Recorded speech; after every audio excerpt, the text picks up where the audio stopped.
मराठा समाजाच्या लोकांना त्यांची नोंद नसताना खोट्या नोंदी घेऊन त्याचे पुरावे सुद्धा आमच्याकडे आहेत. कुणबी म्हणून त्यांना दाखले देण्याची प्रक्रिया सुरू आहे. एका मराठा घरामध्ये काल मला सांगितलं, सोलापूर जिल्ह्यामध्ये एका घरात 86 कुणबी सर्टिफिकेट दिली गेली, वन शॉट, आणि त्यांनी फटाके उडवले. हे सगळं जे आहे समाजातल्या तिथल्या लोकांना कळतं. हे जरी आम्ही मंत्री बाहेर काही म्हणालो, मंत्रालयात जरी काय म्हणालो, तरी खाली ज्या वेळेला या गोष्टी येतात त्यावेळेला गावचे लोक विचार करतात की अरे हे तर हे पाटील,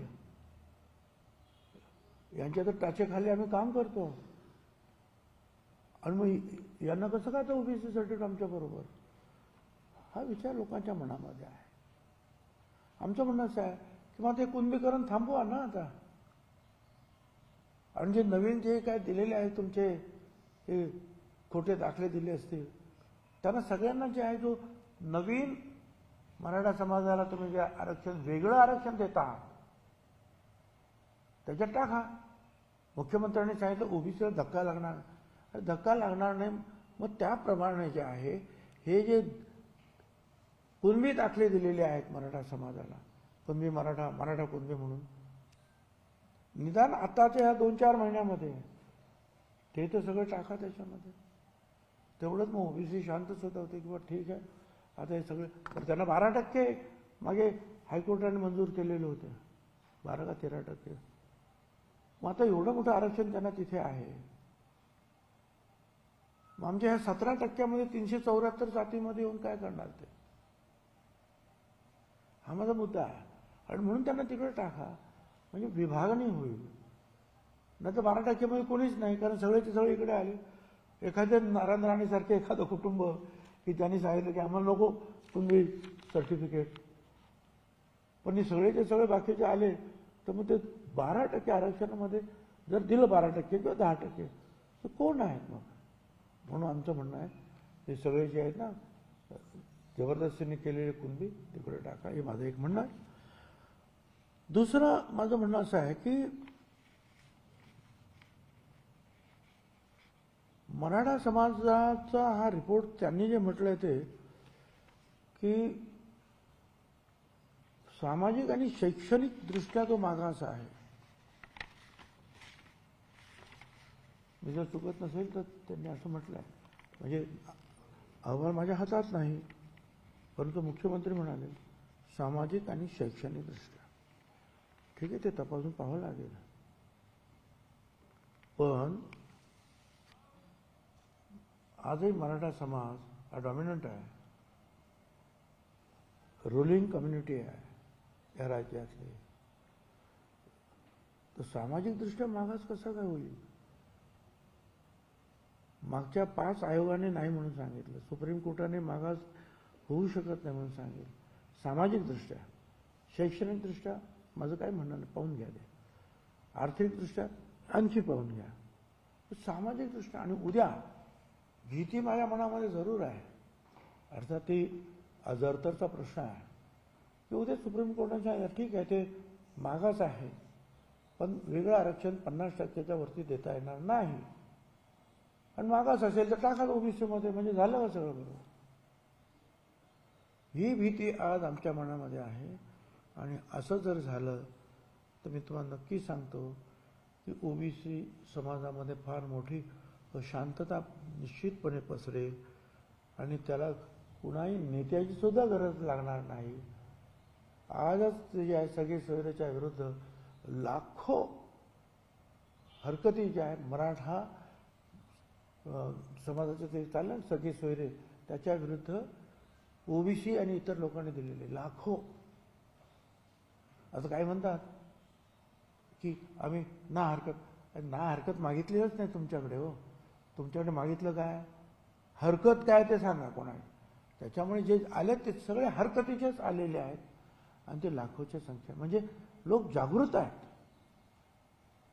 हे सगळे जे राजकीय पुढारी, माझी विनंती आहे त्यांना की हे विसरू नका तुम्ही की लोकांमध्ये जागृती आहे आणि हे असं काही होणार नाही याची गॅरंटी जी आहे मिळाली पाहिजे. एरवी माझं काही हरकत नाही. मी शब्द प्रत्येक मिटिंगमध्ये जाहीर सभेत सांगितलं आहे की मराठा समाजाला वेगळं आरक्षण द्या, वेगळं आरक्षण द्या आणि ते तुम्ही देत असाल तर माझा पाठिंबा आहे. पण पुढे काय होईल ते भय जे आहे माझ्या मनातलं ते मी तुम्हाला बोलून दाखवेन. अर्थात आता कशाला पाहिजे तुम्हाला? अहो, एका मराठा समाजाला वेळा 10, 12, 13% काही मिळणार आहे. मग तुम्हाला हे 17%च्या 374 जातीत येऊन बसायचं कारण काय? तुम्ही किती जरी म्हणाला धक्का नाही धक्का नाही, तरी सगळ्या मराठ्यांना जे आहे खोटे दाखले देण्यात आलेले आहेत. त्यांना जे आहे काढून ते थांबवून ताबडतोब त्या 10, 12, 13% जे काही तुम्हाला आणखीन द्या 15% तर माझं काय म्हणणं नाही, वेगळं द्या. यांच्या आरक्षणाला धक्का लावू नका एवढंच माझं म्हणणं आहे. जो अहवाल आहे त्या अहवालामध्ये 35 ते 36% समाज जो आहे तो मागास असल्याचं सिद्ध असल्याचं म्हटलं गेलंय. त्या अहवालासंदर्भात काय? मला तर अहवालाचं काहीच माहिती नाही. मी तुमच्याकडूनच ऐकतो की नक्की त्याच्यामध्ये काय म्हटलेलं आहे. हा, आणि तो इन्फ्लुअन्स कसा काढला 35-36% मागास, तेही मला काही कळत नाही. सामाजिकदृष्ट्या मागास, गरिबी आहे मान्य आहे ना, गरिबी आहे म्हणून वेगवेगळे कार्यक्रम सरकार घेत असते. शेतकऱ्यांना पैसे देणे, विद्यार्थ्यांच्या बाबतीमध्ये त्यांना मदत करणं, रस्ते करणं, पाण्याची व्यवस्था करणं, काही हमीभाव देणं, अल्पदरात किंवा फुकट अन्नधान्य देणं, हे असे अनेक कार्यक्रम जे आहेत. महिलांच्या बाबतीमध्ये निर्णय घेतलेले आहेत, अर्धी फी अर्ध भाडं, असे अनेक कार्यक्रम जे आहेत हे गरिबी कमी करण्यासाठी किंवा गरिबांना मदत करण्याचा हा दुसरा कार्यक्रम आहे. तो चांगला आहे, त्याच्यामध्ये आमचं काही म्हणणं नाही. ते घ्या सगळ्यांनी, ते पैसे सगळ्यांना मिळतातच आहे. सामाजिकदृष्ट्या मागास आहे का मराठा समाज, आणि तो सामाजिकदृष्ट्या मागास आहे का याची तुलना ही इतर समाजाबरोबर केला पाहिजे. एखादा पाटील आणि समोर असलेला आदिवासी कोण मागास आहे? पाटील आणि एखादा दलित समाज कोण मागास आहे? पाटील आणि एखादा रामोशी, एखादा बिरळ, एखादा वंजारी, एखादा धनगर, एखादा माळी, एखादा सुतार, एखादा कोल्हार, कोण मागास आहे? तर मागास ही कल्पना जी आहे ही तुलनात्मक दृष्ट्या पाहायला पाहिजे. मग त्या दृष्टीने ते मागास आहेत का गावागावामध्ये? आज मग जिल्हा परिषदा कोणाकडे आहेत, बँका कोणाकडे आहेत, साखर कारखाने कोणाकडे आहेत, दूध संस्था कोणाकडे आहेत, आमदार कोणाकडे आहेत, मंत्री, हे सगळं आलंच. सुप्रीम कोर्टातून मागे आलं. माझं म्हणणं आहे की सामाजिक दृष्ट्यात मागास आहे असं म्हणणं जे आहे मला तरी पटत नाही. तरी सुद्धा वेगळं आरक्षण त्यांना मिळणार असेल आमच्यातून, आमच्यात न राहून, तर माझा पाठिंबा आहे. साहेब, शिर्के समितीने जो अहवाल दिलेला आहे त्यामध्ये सामाजिक मागास असल्याचं ते म्हणत आहे. आता या सामाजिक मागासलेपणा जो समितीने सादर केलेला आहे याला ओबीसी नेते म्हणून आपण आव्हान देणार आहात का? असं की आज तर माहिती आहे, जोपर्यंत मी ते वाचत नाही पूर्णपणे तोपर्यंत मी ते सांगू शकणार नाही. पण मराठा समाजाला जे आहे आरक्षण द्यायला, माझा वेगळं आरक्षण द्यायला, वेगळं आरक्षण द्यायला, वेगळं आरक्षण द्यायला माझा विरोध नाही. ओबीसीमध्ये घुसणारे मराठे कृपया तिकडे न्या. आपण जी भीती व्यक्त करतात, समजा हे आरक्षण 50% जास्त गेलं तर ते कायद्याच्या कसोटीवर टिकेल का? असं आहे की अनेक ठिकाणी ते टिकलं. हे जे दक्षिण भारतामध्ये अनेक प्रांतांनी ते दिलं, 73% गेलं. त्यांचं टिकू शकतं, तुमचं का नाही टिकू शकत? ते टिकावं म्हणून तर तुम्ही एवढे 3-3, 4-4 न्यायमूर्ती तिथे काम करतायत ना. हे 4-4 न्यायमूर्ती काम करतायत ते याच्यासाठी नाही की मराठा समाजाला ओबीसीमध्ये आरक्षण द्यावं म्हणून. ते काम करतायत, त्यांची बुद्धिमत्ता वापरतात असं आम्ही समजतो. ते त्यांची बुद्धिमत्ता वापरतात, ते त्यांना वेगळं आरक्षण देण्याच्या संदर्भात त्यांनी ती बुद्धिमत्ता वापरावी ना. आरक्षण दिलं किंवा नाही दिलं म्हणून कुठे सरकार कोसळलं असं आतापर्यंत ऐकलं नाही असं फडणवीस म्हणतात. ते ठीक आहे, अशांतता होत आहे, मग समाजामध्ये अशांतता होते. शेवटी हे राज्य जे आहे हे सगळ्यांना न्याय मिळावा म्हणून हे राज्य आहे. ज्याच्याकडे काही नाही, मला सांगा, जो नाहीरे आहे, जो सर्वहारा आहे, त्याला काहीतरी मिळावं म्हणून हे आरक्षण आहे. सामाजिकदृष्ट्या जो पिचलेला त्याला बाबासाहेब आंबेडकरांनी आरक्षण दिलं.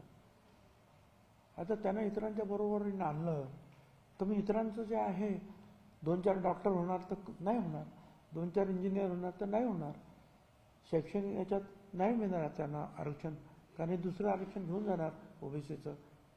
नोकऱ्यांबाबतीमध्ये 2-4 मिळाल्या असत्या, नाहीच मिळणार. आतापर्यंत 9.5% मिळाल्या, बाकी तर काही मिळाल्याच नाहीत महाराष्ट्रात.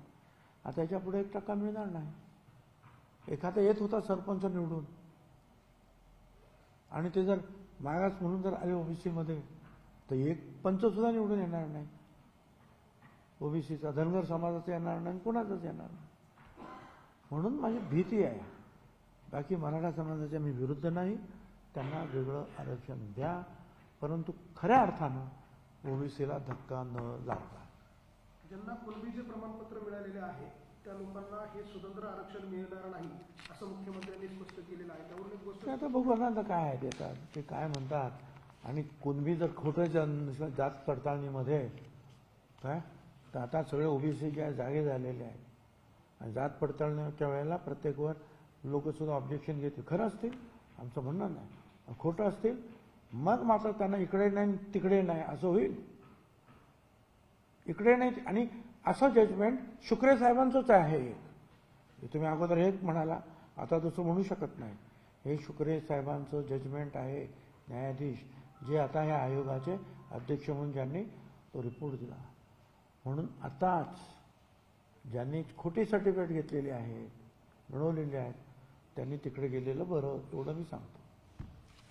मुख्यमंत्र्यांनी जो निर्णय घेतला आहे किंवा एकूणच जी काही घोषणा करण्यात आली आहे त्याच्यावर आपण समाधानी आहात का? कसल्या आंदोलन गेल्या काही कसल्या कसल्या जो आरक्षणाचा जो निर्णय झाला आहे त्या बाबतीत आपण समाधानी आहात का? नाही, असं समाधानी म्हणजे त्यांना वेगळं आरक्षण देत आहेत काय म्हणून मी समाधानी आहे. मग तो खऱ्या अर्थाने वेगळं आरक्षण द्या आणि आमच्यातली घुसखोरी थांबवा, हे परत तेच म्हणायचं. जरांगेंनी आता आंदोलन थांबवावं असं वाटतंय का? ते आता तो त्यांचा प्रश्नच आहे, कारण त्यांना किती समजतं की बा हे आयोग म्हणजे काय, बिल म्हणजे काय, ॲक्ट म्हणजे कायदा म्हणजे काय, नोटिफिकेशनचा ड्राफ्ट म्हणजे काय, त्यांना किती समजतं, काय समजतं हे काही मला काही माहीत नाही आहे. धन्यवाद.